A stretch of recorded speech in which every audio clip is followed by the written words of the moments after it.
Hey, y'all, welcome to the Count the Cost Podcast. We've been doing our thing the last couple weeks. Hopefully, y'all been able to enjoy the last couple episodes. We've talked about fatherhood, entrepreneurship, all those things. But I done brought a special guest to the chair today to have a real conversation. So if you ain't ready for like real conversation, I'll be honest with you, you might want to just skip this whole thing. Is this what you want?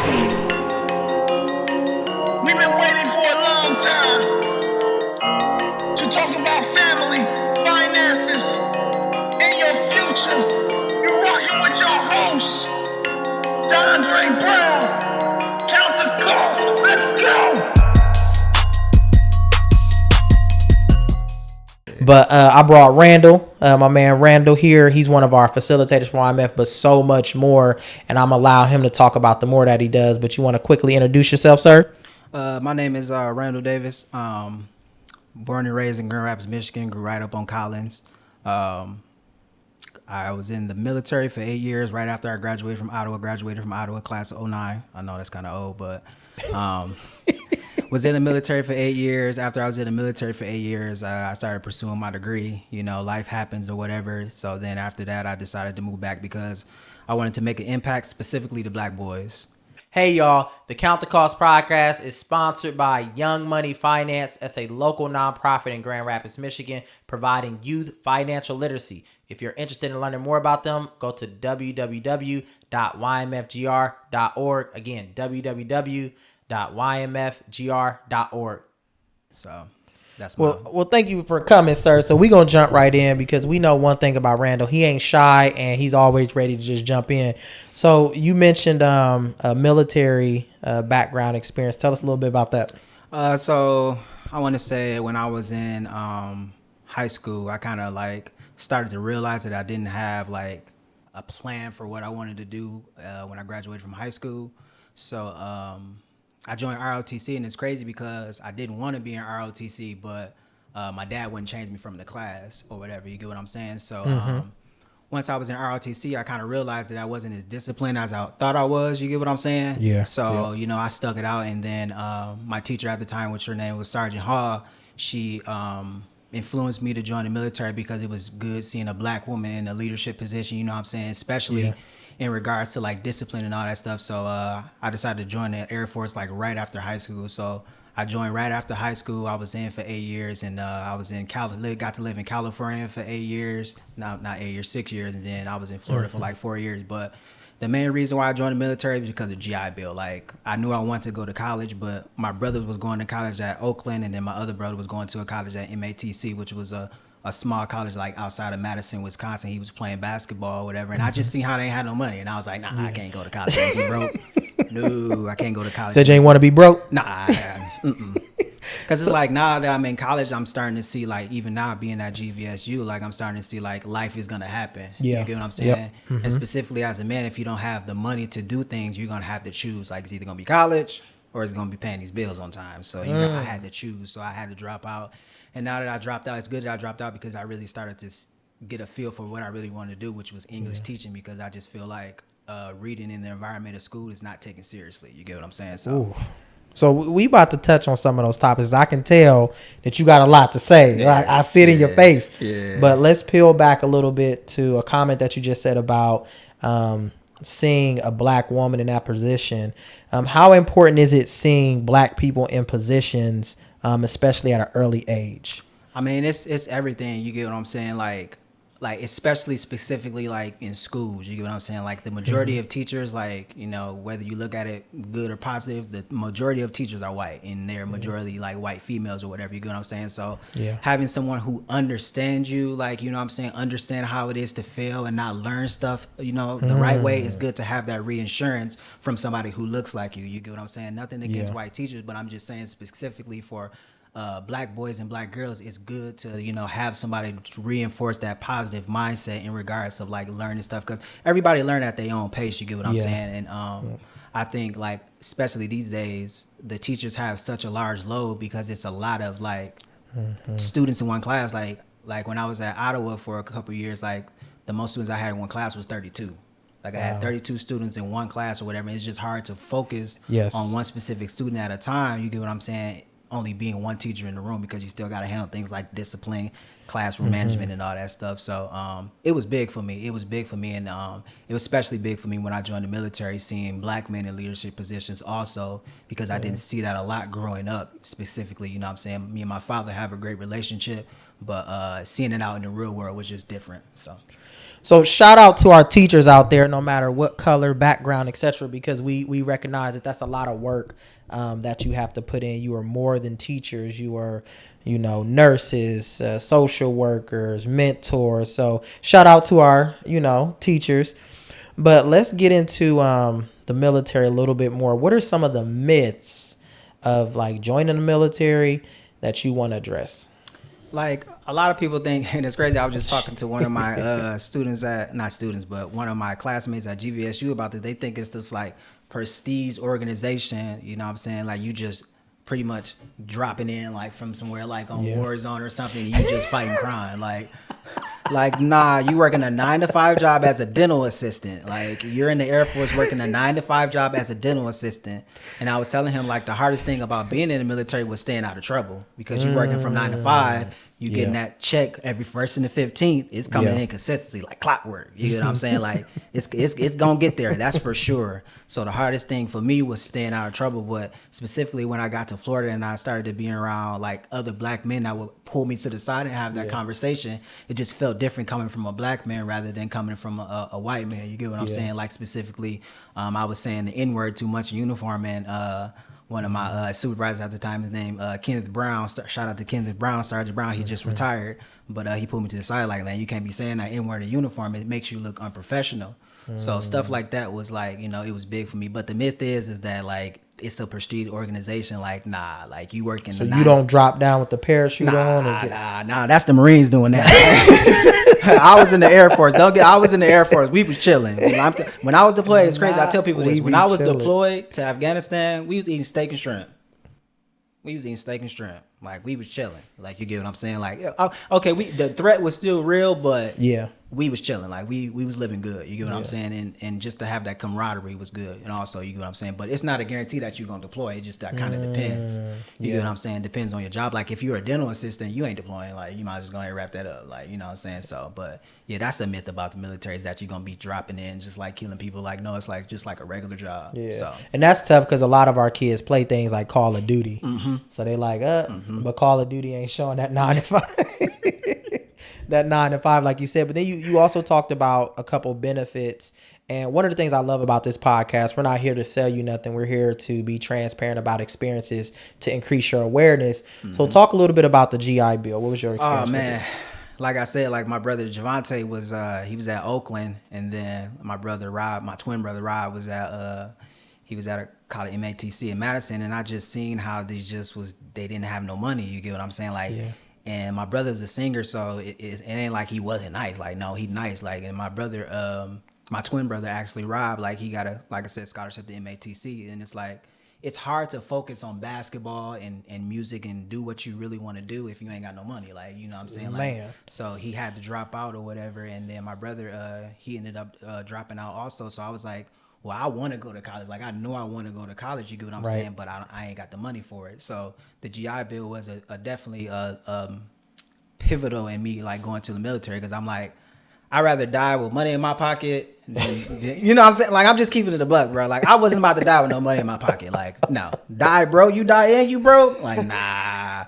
So, like, I joined the military, and the thing about the GI Bill is that they pay for you to go. They pay your tuition. They give you a stipend for books.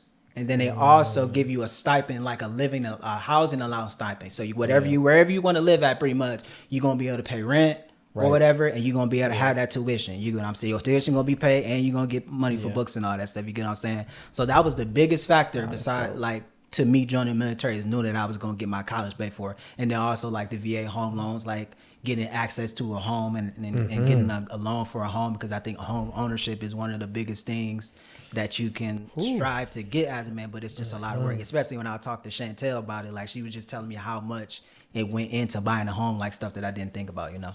Yeah, home ownership. Ooh, Lord, I don't even know what can prepare you for that process properly beyond going through it. Because no matter how many workshops, how many outlines, like, that experience is definitely different. They get real nosy.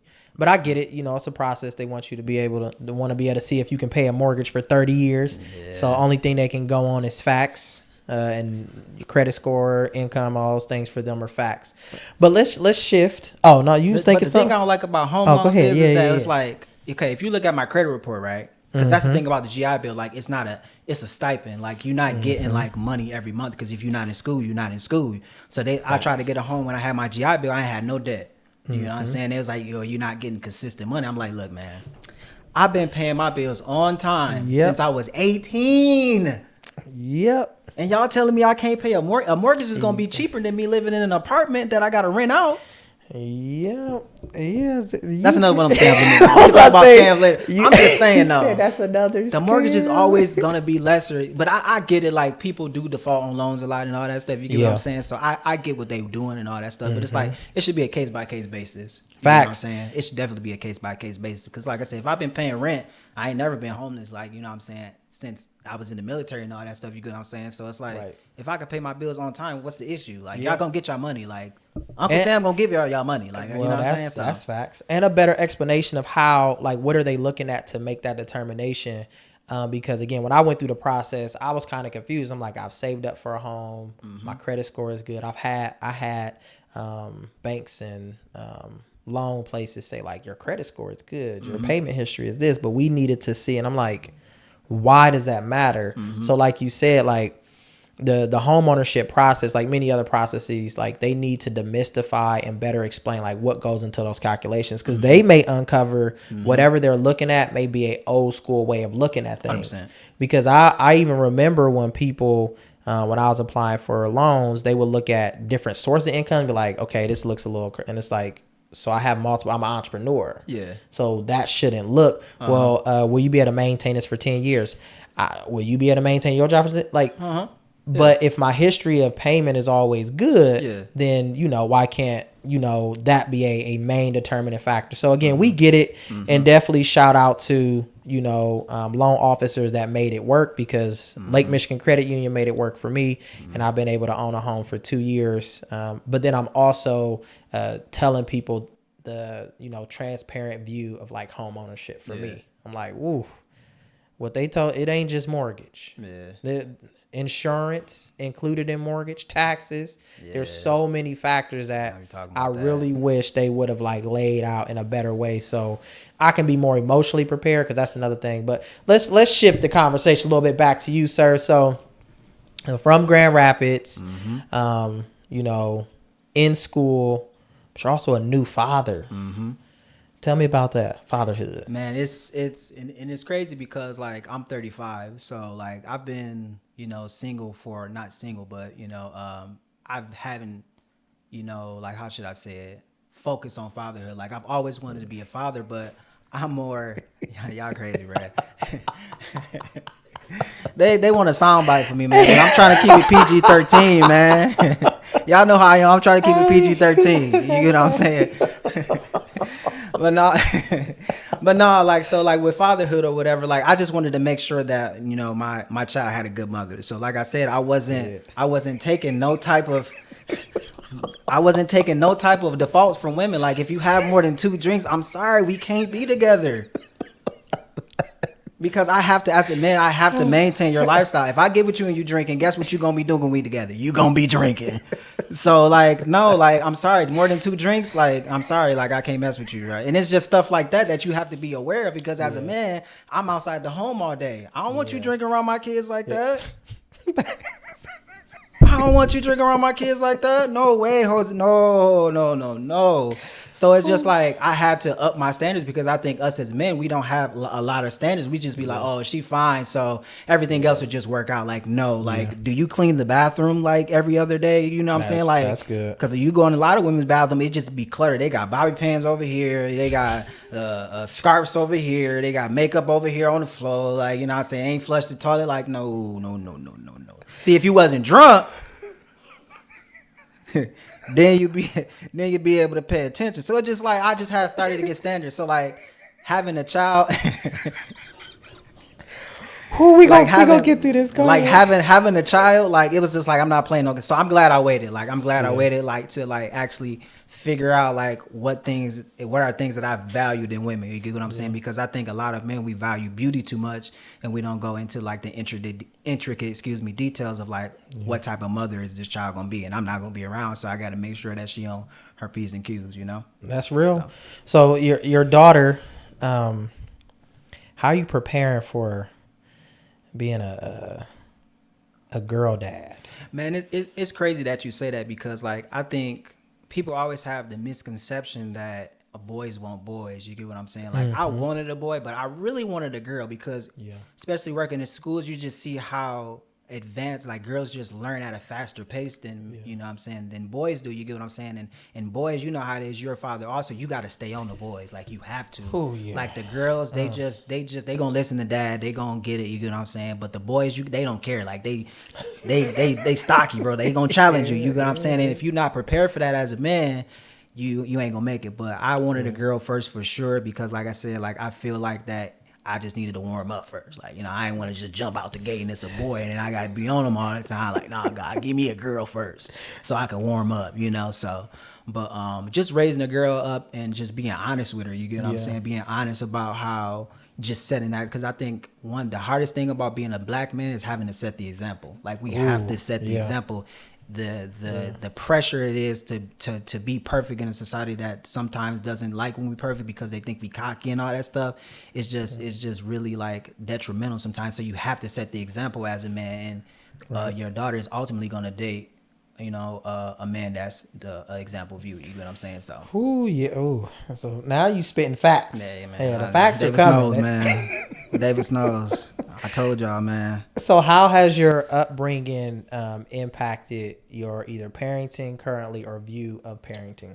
My upbringing was a little crazy. You get what I'm saying? Like I was in foster care at an early age and all that stuff. You get what I'm saying? So I had to grow up fast, and I really think that tainted me a little bit, because I learned to like mask my emotions and like focus on things that were like outside of my emotions, and eventually your emotions gonna catch up with you. You get what I'm saying? So I feel like my upbringing like prepared me to just be real with myself and be real with others. You get what I'm saying? Because at the end of the day, like when it's all said and done, you got to deal with your emotions. Like, you get what I'm saying? And I think that's what a lot of people do in relationships. They look for other people to help them with their emotions. And it's like, now you have to deal with those emotions yourself. So I feel like, you know, being in foster care and my upbringing and all that stuff, my dad was in my life. You know, my mom wasn't in my life as much as I wanted her to be. You get what I'm saying? But my relationship with my dad was solid. Like, he really came through and showed me how to be a man, because he worked at because we was talking about the bathroom thing earlier. My dad, he a housekeeping manager. He always been a housekeeping manager at hotels.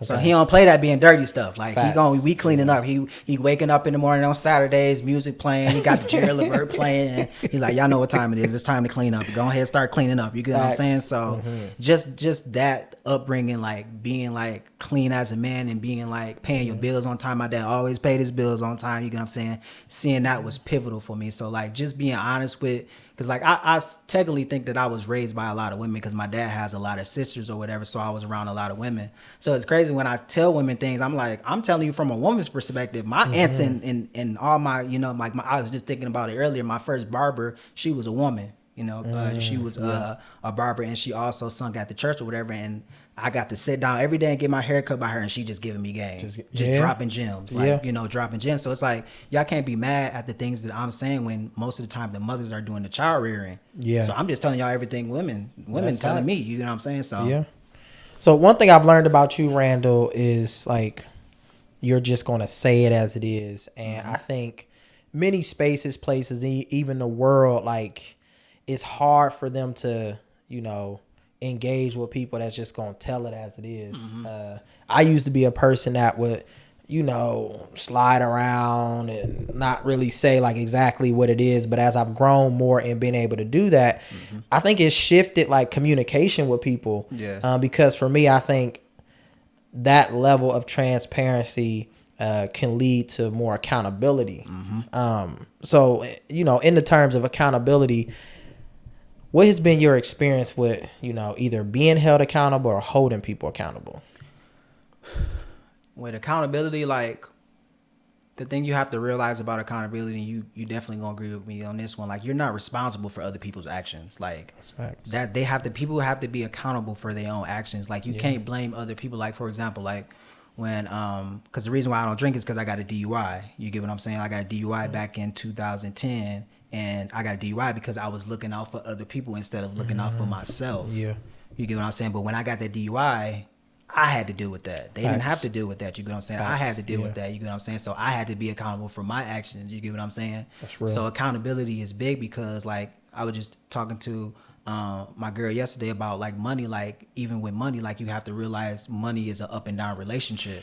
You have to be accountable. We're not always going to spend our money on things that are we supposed to be spending our money on. Facts. And we're going to try to look for others like, well, is you the reason why I'm drinking, or you the reason why this, and that? Like, no, like, I'm not making you swipe your card. That's you. You know what I'm saying? So accountability, I'm not making you swipe that card. That's you. Like, you know what I'm saying? Like, being out, like I love, like, how you got this thing that said, I never see you at the club. And they said, I never see you at the blank. You don't never see me at the club no more. Like, you ain't about to catch me. Hey, if she go to Metro, if she up in Metro, big fella, hey, don't even do it, bro. Hey, not big fella. Don't even do it, bro. Don't even do it, bro. So you have to be accountable. You get what I'm saying? I'm just saying. Like, So that's fact. So when did you start to take accountability just in general? Like, was it something that just hit you, or you was like, man, tell me about it? Honestly, like, it was when I turned 30. Like, when I turned 30 and I had just gotten out the military 2 years after that, I was depressed because I wasn't on top of my game like I thought I was. Like, I was supposed to been finish school, you know what I'm saying? But I was too busy partying, trying to have a good time and all that stuff. So I think when I turned 30 and I look back to see what all I had accomplished, like, okay, you was in the military and all that stuff, but what do you have to show for it? Okay, all you got is a car. You get what I'm saying? Right. But I kid you not, like, I got out the military and because I've always been good at saving money. Like, you get what I'm saying? Like, tell you a quick story. Like, me and my brothers, my dad came over one time when we was staying with our mama, and my dad all gave us $10. He gave my brother $10. He gave my twin brother $10, and he gave me $10. My brothers went to go spend their money. I went in the house like, yeah, I'm about to go in the house. And my dad just looked at me and was like, oh, you different. You different. And it's like, what you told me, like, ain't nothing good going on outside. You know, ain't nothing. Hold on, can you say that again? Ain't nothing good going on outside. The moment you step outside, that's $25. Say I'm lying. That's 25 at least. Hey, well, I said 50.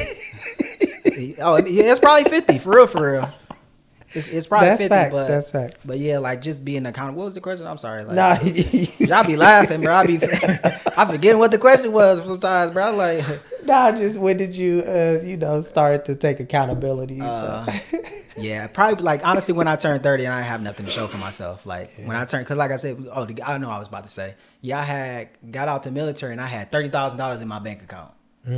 But I wasn't educated on investing in finances, so I didn't know what to do with it. Yeah. So I just watched it all dwindle down, trying to figure it out because I wasn't working at the time or whatever. So I was like getting depressed because I was like, I should know what to do with my money. You get what I'm saying? But they talking to me because when you first get in the military, they talk to you about like IRAs and all that stuff and Roth IRAs and all that stuff. But it wasn't coming from a black man. I'm like, man, I'm about to go buy me some Jordans. Where we at this weekend? Where we at this weekend? We in the club? Yeah, bet. Y'all was in Texas too. I was like, I'm outside of Michigan. I'm like, where we at this weekend? We in Texas? Oh yeah, we in the club? Yeah, for sure. IRA? I don't need that. So you was in the club, but you wasn't at the bank. I was in the club for sure. I was in the club for sure.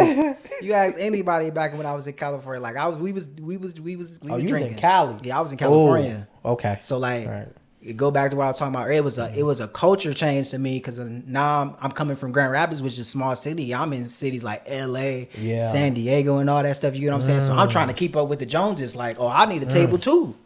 He said I need a table too. I'm in the club. I see all the women going. Yeah, I need a bartender. Like, bartender, no, give me a bottle, man. Like, I need some women in my section. You know, I'm like, I can't afford that. I'm over here spending my money. I'm like, well, I get paid on the 15th. So all I gotta do is survive a week. Ramen noodles for a week. Hey, it is what it is. Hey, that's real. That's real. Yeah, when I turned 30, like that's when I realized like you ain't got nothing to show for it. Like, and I got depressed. Like I was like, dang, I was spending my money on alcohol, drinking, Jordans that I didn't even wear. Yeah. So it's like, okay, nah, you got to really lock in and focus or whatever. And it was crazy because I'm so good with my money. Like I knew it was gonna take me 3 years to get out this rut. I was like, it's gonna take me about 3 years to get out this rut. Because I got to really figure out what to do with my money and what I'm not doing. So I started like I used to get up early. I like. Shout out to Michael Pruitt. He taught me about the stock market or whatever. But I used to get up at 6 a.m. because the stock market opened at 9 a.m. So I was in California. I was in Arizona at the time. So I had to get up at 6 a.m. I'm reading earning reports, all that, trying to figure out like, nah, I gotta make money while I'm sleeping. Like there's no other way, you know? Say that again? I gotta make money while I'm sleeping. There's no other way you're gonna get ahead unless you make money while you sleeping. I'm sorry. You have to. Cause that saving stuff, like I already tell, like what they do, what the banks do with your money. The banks gonna lend your money out. Yeah, 100%. They're lending your money out. If you got $10,000 in your savings account and you go to the bank right now and say, "I want my whole $10,000," you know what they're gonna say? We ain't got it, because they lent your money out. They'll have it the next day because it takes 24 hours to get your money out of the stock market or whatever. You get what I'm saying? But they ain't gonna have it up front. Yeah, you can be like, "Dang, where my money at?" Oh, they lent. I'll tell you where your money at. They lent it out. So you might as well learn how to invest your money yourself. So one book that really, when I started to, like you said, there was a point in time where you just tired of being broke. 100%. And in order to, like, get out of certain things, you have to invest in building your mind. You have to become more aware. So I started reading books, and one of them that really just made it very simple and plain, and it basically said what you said was Rich Man, Poor Bank. Oh, yeah. Oh. Rich Man, Poor Dad, you mean? No, Rich Man, Poor Bank. Oh, Rich Man, Poor Bank. Yeah, so I read, Rich Dad, Poor Dad. Yeah. But Rich Man, Poor Bank talked about exactly what you were saying. Like how the bank, like what they do with your money. And it also shifted my mindset on even like how I look at bank accounts. So for example, I used to, because I didn't grow up with a lot, I always wanted to see the numbers in my bank account. Yeah. But then as I started to continue to work and put my money in space and place to work for me, it's like it shouldn't be in that bank. It should be in the stock market. It should be in other investments, which was an uncomfortable space for me. So I look at my account like, dang, you only got 500 here, but you got a lot of money in stock market. You got a lot of money in your IRA. So I'm helping people become more comfortable and saying like, your money just sitting in that checking account ain't doing nothing. Ain't doing nothing. Nothing for you. Nothing. And what it's doing actually is waiting for someone else to take it or something to take it, whether that's you spending it on Jordans or someone asks you for money for whatever the case is. So now when I'm like, look, I ain't got it, it's like, that's because if you don't speak for your money, something or someone else will. So we'll talk about money soon toward the end, you know, when we do our cards, but you're also an educator. Tell us a little bit about your, you know, past with education and what you're doing currently. Man, it's crazy because it kind of goes back to the topic of me going to school. Like I always wanted to be a teacher. Like I felt like I was speaking somewhere one day and I told people I wanted to be a pastor or a preacher. I mean a teacher, a preacher or a teacher. You get what I'm saying? Because like I knew I was always saying things that were different from other people. You get what I'm saying? But I was just a kid, so they was like, you don't know what you're talking about. You know what I'm saying? And I was like, okay, I get it or whatever. You get what I'm saying? But it's still valid. It's still facts. Like, you know what I'm saying? Whether you want to look at it positively or negatively because it's coming from a 14-year-old, that's on you. You get what I'm saying? But I really got into teaching because like I just felt like my life would have been different if I had more black male role models around me growing up. You get what I'm saying? Like, and like it's specifically in school. You get what I'm saying? Like when it comes to learning stuff or whatever, it just hits different when it's coming from a black man. You get what I'm saying? And a lot of the times as teachers, we have to handle discipline. Once again, it's going to be different coming from a black man. You get what I'm saying? Because like, for example, like one thing I've learned about teaching is that, and I tell people this, like, on Monday, we don't do no work. Like, you get what I'm saying? Monday is a reset day. We setting our intentions for the week. You might have had to watch your brothers and sisters all weekend because your mama had Metro. You get what I'm saying? Like, no cap. You might my student might have had to watch their brothers and sisters all weekend, and now they finally get a chance to breathe, and you trying to hit them with algebra at 9 a.m. That ain't gonna work. That's real. That ain't gonna work. You get what I'm saying? So it's like stuff like that. Just understanding that as a black man and then having a black student, it just hit different. They're more likely to just listen to what you're saying. You get what I'm saying? So, and then I was teaching at Ottawa, and I graduated from Ottawa, and then I lived in the same streets that they lived in, walked the same blocks y'all walked. So y'all can't tell me what I'm saying is not valid. You get what I'm saying? But with education or whatever, like I said, I just feel like they don't prepare them for the harshness of the world. You get what I'm saying? Like you got to have your ducks in a row, especially if you black. You got to have your ducks in a row. You got to have money management to the T. Like you got to have your money managed on point. Like I was just reading about something for my assignment. They was talking about how NBA players be going broke. Because they don't know how to manage their money. Agents be stealing millions of Mark Jackson, which is one of the best coaches or whatever that I can remember, because he got Steph Curry and Klay Thompson going. They was talking about how he got $2.8 million stolen from his lawyer. You get what I'm saying? And that all comes down to you not paying attention to your money. Like it's a direct, in my opinion, it's a direct correlation with being able to read and being able to watch your bank account.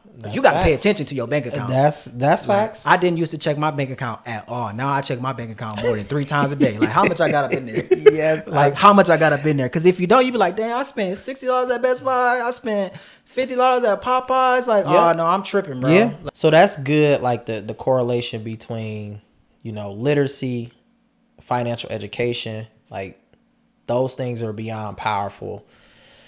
So let's get to some real stuff, Randall. You ready? Man, as they ready is the question. As they ready is the question, man. So what are some challenges that you currently face now that you feel other people are also navigating?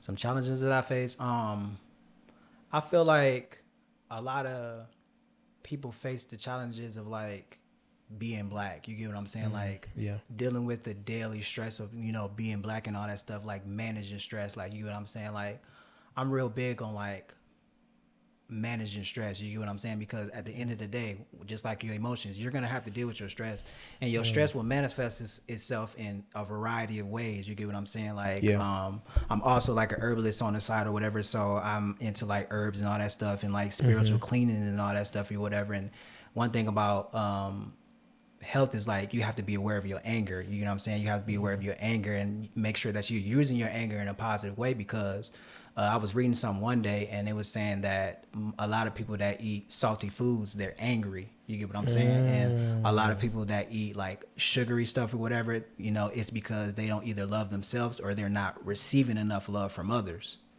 Yeah, it get real out here, like with these emotions. You get what I'm saying? Because they always say like men don't have emotions, but no, we have emotions. We just don't know how to manage them sometimes. You get what I'm saying? But hold on, but I eat a lot of sugar though. I'm stuck on what you just said. I mean, it's true. Like, cause I eat a lot of sugar too, and specifically, I think the problem that I had growing up is that I didn't love myself, because you get what I'm saying. Like I was doing a lot of like, as the younger kids call it, crash out activities, like drinking and driving. Like I was tweaking.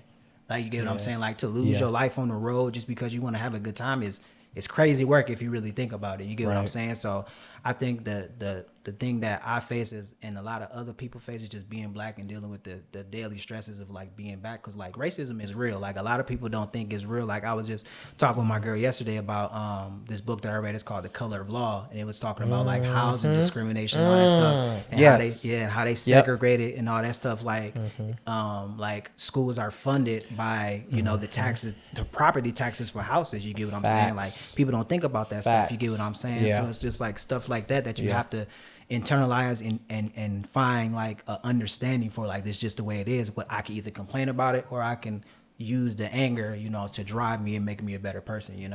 So give me some tips. Give me two tips to navigate the stressors of being black. Number one, do what you love. Like, you have to do what you love. Like, you can't be working at a job and you just working there for the money. Like, eventually you're gonna end up crashing out because it's not what you really want to do in life. Right. When I was getting out the military, a lot of people was saying, I can't believe you're getting out the military. Like, you got a good thing going. And it's like, yeah, I was getting money, but I didn't value my life. You get what I'm saying? Like, I didn't feel like that I was living up to my purpose or whatever. Because I tell people as men, like, if you're not living in your purpose, you're gonna be depressed. That's you don't have to clock in and work for somebody else, and no man wants to do that. As much as men would say they want to, but running a business is even harder. You get what I'm saying? Because that's on you. Like you can't make no excuse for messing up your business. That's on you. You get what I'm saying? So I think that's one of the biggest things that I face is like managing my stress. Because as men, we feel like we have to work for everybody else and not actually do work for ourselves. You know, so. And that's a stressor that you versus you. Whoo, that's tough to deal with in any facet. So like even in business, I think over the last couple of years, because you know this was me too. Like we ran to entrepreneurship, and I think we was willing to risk a lot. And then now I'm seeing a lot of people take a pivot and come back to the 9-to-5s and stuff for many different reasons. But one of the things that I tried to do before I left my 9-to-5 is develop a short and long term plan financially, because any shift like that is definitely a financial shift, because we know the way that those jobs are created and all those other pieces, like those benefits are major. Yeah. Like I got to make sure I keep my benefits. 100%. And then if I go into entrepreneurship, that's the land of unknown, but I do want to, you know, do things that I feel more purposeful about. So, you know, y'all got to navigate. We have to navigate a lot of different things. One of the things that I'll also add is like, make sure you surround yourself around people that kind of get it and can hold you accountable, but accountability is not a hater. Like I'm gonna say that again. Accountability is not a hater.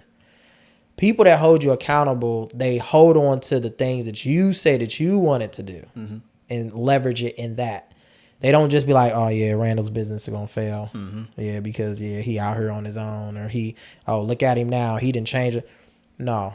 Randall said he wanted to chase his purpose. Are you chasing your purpose, Randall? 100%. Is a part of your purpose, you know, these values, these goals, etc. That's accountability. And I literally had to do some reconfiguration in my mindset to understand who were haters in my life versus who were people holding me accountable. So I encourage you to do that too.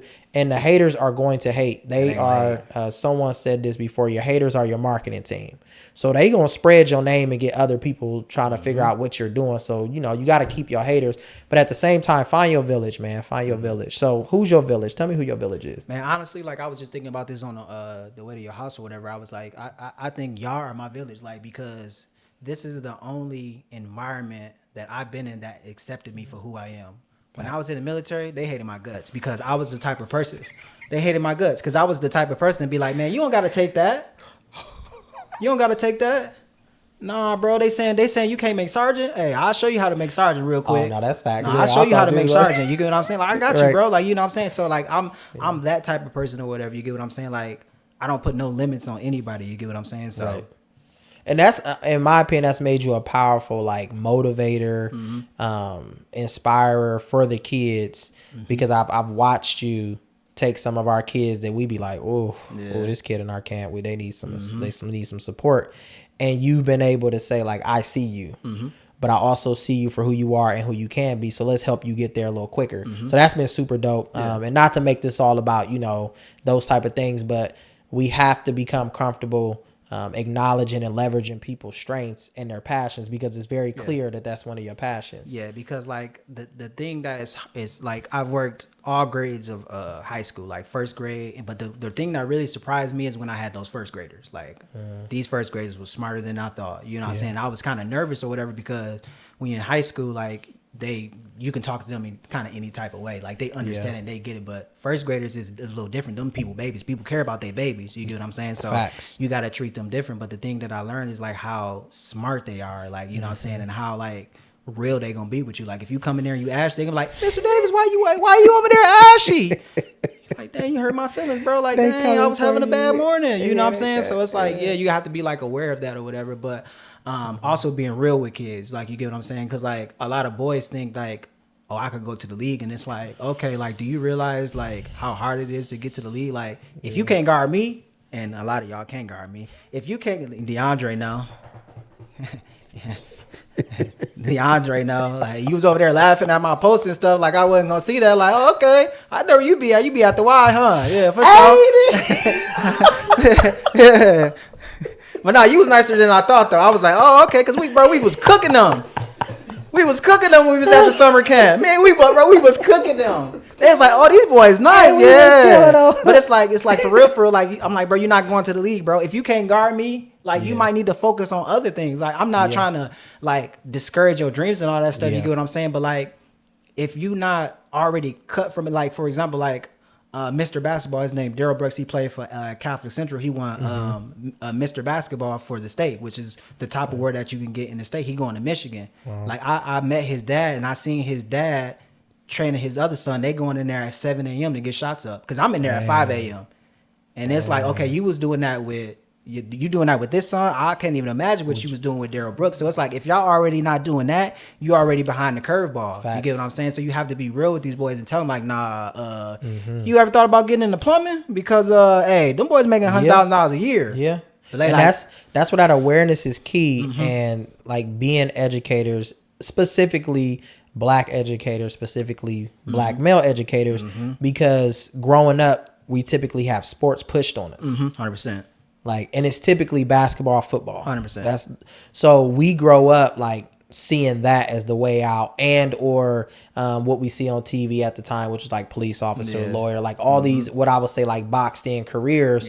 Where now, like, I think we live in a world where what you decide you want to be as a career focus should be based on your qualities, 100%, like your values and things like that. And that was never like directly taught to me at an early age. So for me, it was literally like these boxed in positions where when we looked at them, they were typically white people. Yeah. Like, oh, I want to be a lawyer. It's like, why you want to be a lawyer? Because we watch Law and Order. Yeah. Oh, I want to be a police officer. Oh, because I watch Cops. Yeah. And it's crazy because you talk about that lawyer stuff. Like, that's a lot of that's a career that I would hear a lot from students in high school. Like, I want to be a lawyer. I want to be a pediatrician. You know, and that's like, I'm not saying you can't do that. Facts. But I'm just saying that's 8 years of school. Do you want to give up your whole 20s? Let's be real. If you want to give up your whole 20s, and they like, I ain't really think about it like that. Yeah. I'm like, yeah, you're giving up your whole 20s. Yep. You're going to make money in the end, 100%. You get what I'm saying? But are you prepared to give up making a family? You get what I'm saying? Like, being with somebody, like, you have to focus on this for 8 specific years. You can't, ain't none of that happen. Okay, it's always good to have leisure and all that stuff, you know what I'm saying? But the ultimate goal is for you to be a pediatrician. Yeah. And when I talk to them like that and it comes from me, they just like, I ain't really think about it like that. Right. Because these schools would be like, to keep it real, like, these colleges are in bed with these high schools about getting kids to come to college, even though they're not prepared.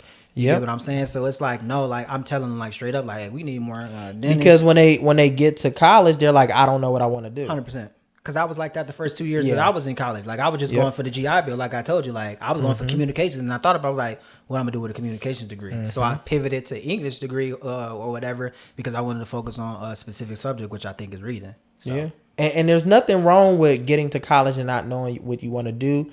But the issue is, like, they lack the confidence to explore different things. 100%. We had a Todd on here, and he was like, learn to date your interest.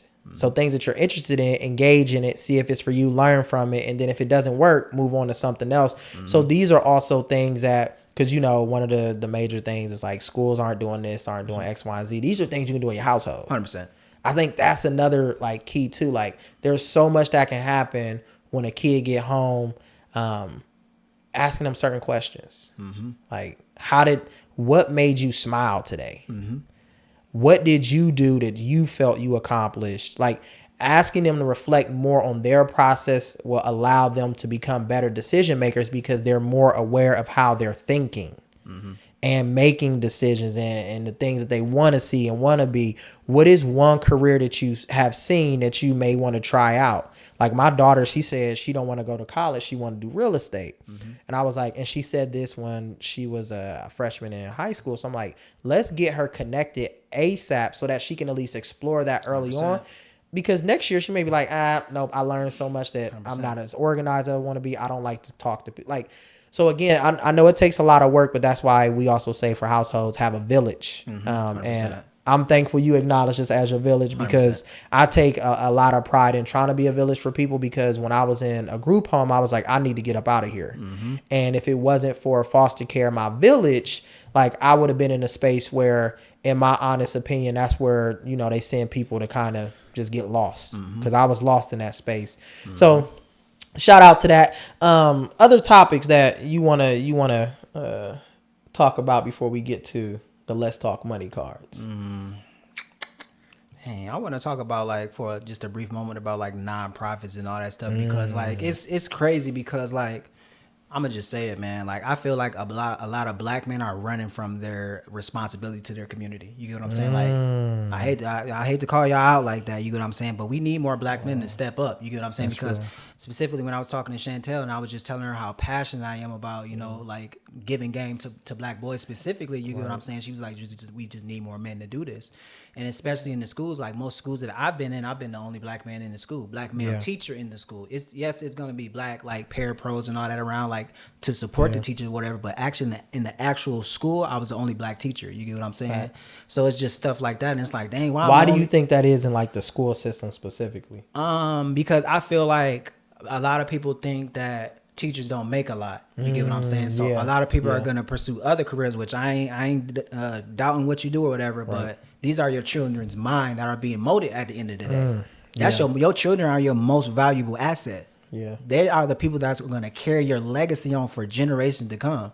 You get what I'm saying? And it's like, I'm not giving my child's mind to somebody else to mold and all that stuff. You get what I'm saying? So I specifically think a lot of black men aren't teachers or whatever because they don't make a lot of money doing it. But honestly, if you do what you're passionate about, the money gonna come later regardless. You know what I'm saying? Facts. That's why you got to pay me $80K to come to school. Sorry.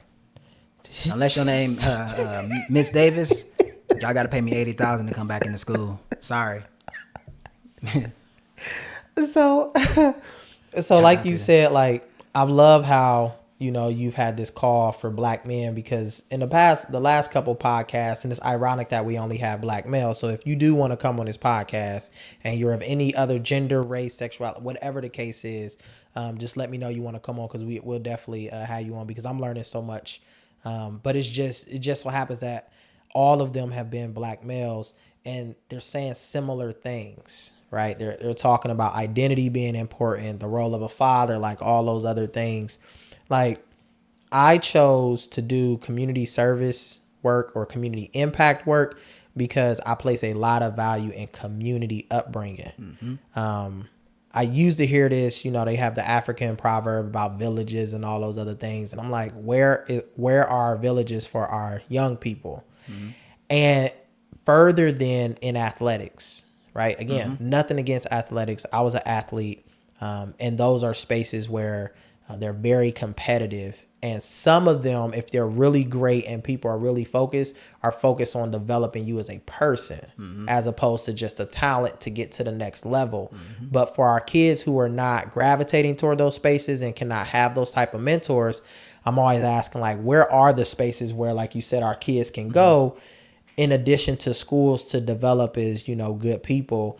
And for us as black men, we've experienced so much where that give back and that added value is something we have to learn to embrace. And I'll say this, I know some of us are tired because not only, like, let's say again, you're in the school doing that. There are many black people in the community who are fathering the community. 100%. So we definitely understand that, 100%. You know, but that's why we need more of us. 100%. Like we watch different conferences with women and girls and stuff. We be like, man, it'd be dope to have that.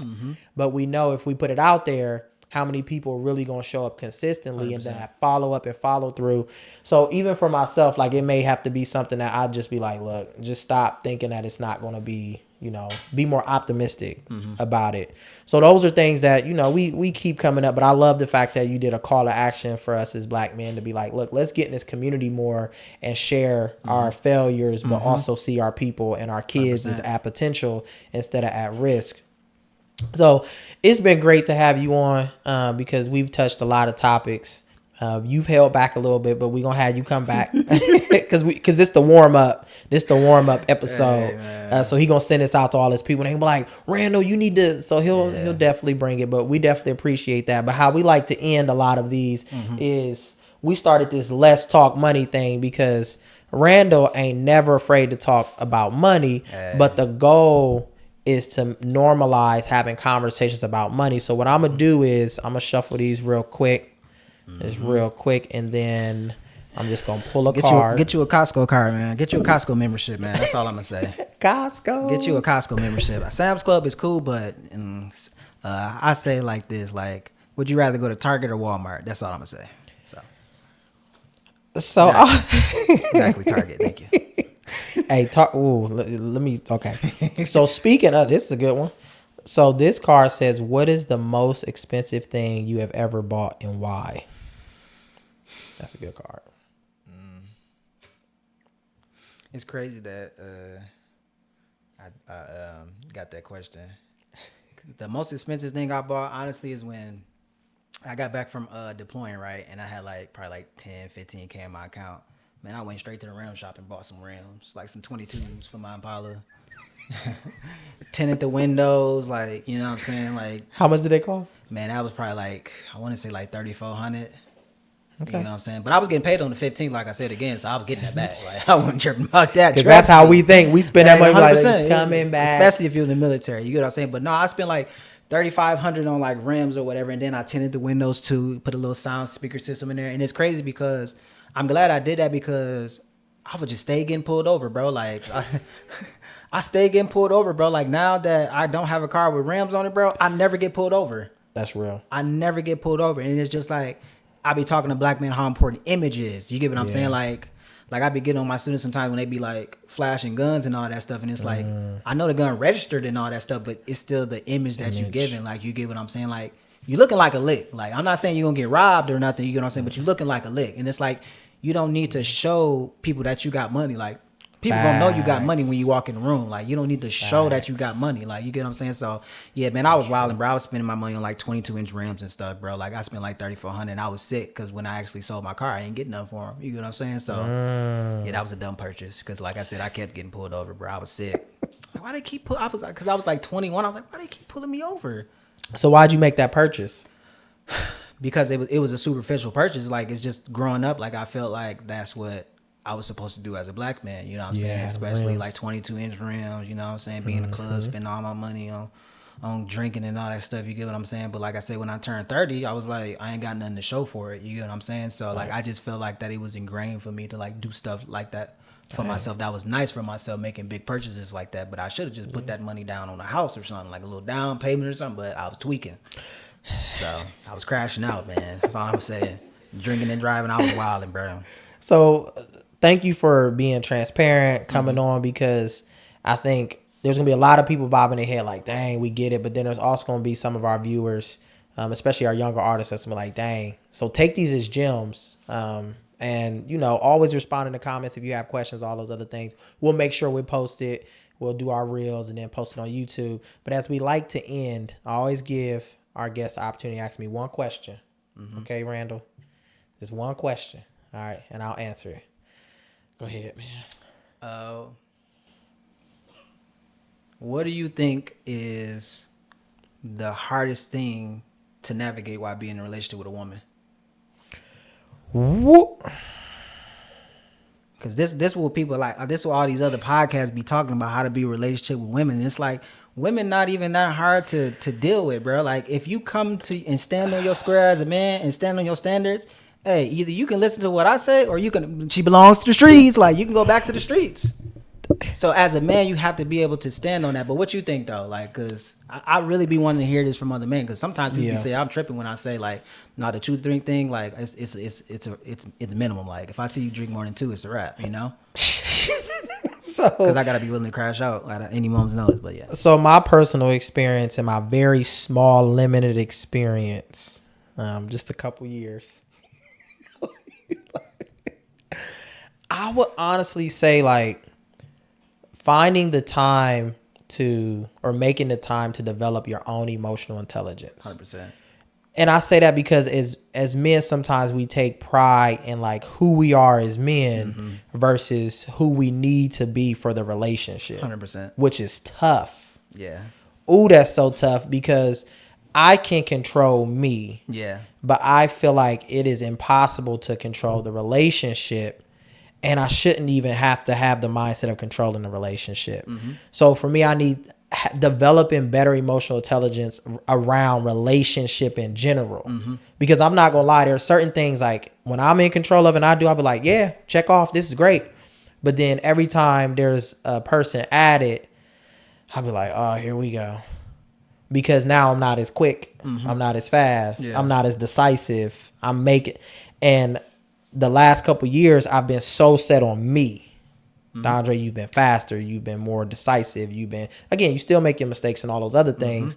But when you add a woman, it's like, man. I'll use a quick example. What you want to eat? Yeah.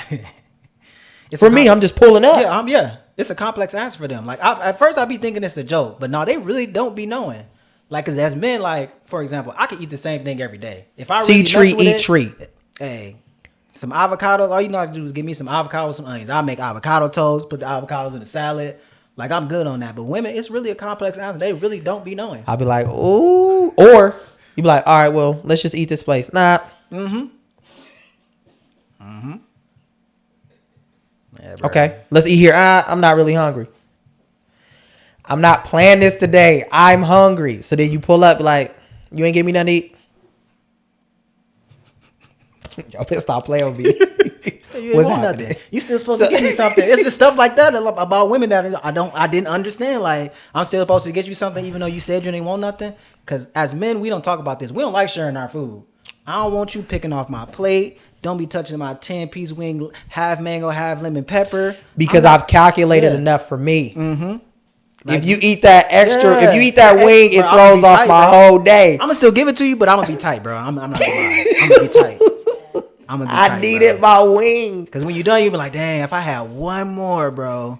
Just one more. Just one more, bro. I need it. So yeah, definitely emotional intelligence on like relationships, which I think that doesn't only happen like with a relationship with a woman, it happens in relationship in general. 100%. So whenever you're building a team, whenever, you're trying to do stuff with other people, whenever you're involved in multiple people, building that emotional intelligence, that patience, that awareness to be like, look, we can navigate this, especially defining goals. Now, I ain't gonna lie, that one thing that I've been told in relationships is like, what is the goal here and all those other things? And I'll just be like, but those things are important because it gives direction. 100%. So a lot of those things, again, as a knuckleheaded me, I just be like, man, I ain't got time for that. But to make sure the relationship is successful, I need to make time for that, 100%. Which is a whole different thing. So you asked a really good question, Randall. Don't be asking me no more questions no more, man. Hey, man, because women are complex. I'm not gonna lie. Like, dealing with them and not being in, how should I say, in our feelings, like, because women are emotional creatures, that's a fact, and having to deal with them being emotional when they're emotional beings is just, sometimes it's hard to navigate because you're just so focused on getting things done, and now you got to take time to help her with her emotions, but you be expecting the same thing for her too. So it's like, if she do it for me, I got to do it for her. Facts. So Randall, again, he's coming back. We appreciate y'all for coming to the Count the Cost podcast. Make sure you check us out on Facebook and YouTube, but we out of here.